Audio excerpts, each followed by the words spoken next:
અમદાવાદના police commissioner જે.એસ. Malik દ્વારા સ્વતંત્ર દિવસ નિમિત્તે શાહીબાગ ખાતેના પોલીસ હેડક્વાર્ટરમાં ધ્વજવંદન કરીને તમામ લોકોને આઝાદી પર્વની શુભેચ્છા પાઠવવામાં આવી હતી.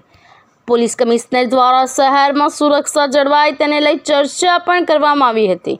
સાથે સાથે આ પર્વની ઉજવણીમાં પોલીસ કમિશનરે જણાવ્યું હતું કે ભારત દેશ વિકાસ તરફ આગળ વધી રહ્યો છે અને અમદાવાદમાં સાયબરને લગતા કેસોમાં પણ પોલીસ તપાસ કરી રહી છે.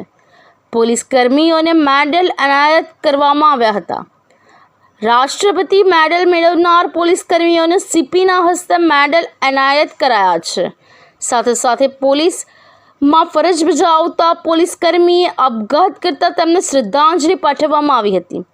જીતેન્દ્રભાઈ વાજા નામના પોલીસ કર્મીએ આપઘાત કર્યો હતો અને તેઓ પોલીસ હેડક્વાર્ટરમાં જ ફરજ બજાવતા હતા અને પોતાની રિવોલ્વરથી જ ગોળી મારી જીવન ટૂંકાવ્યું હતું.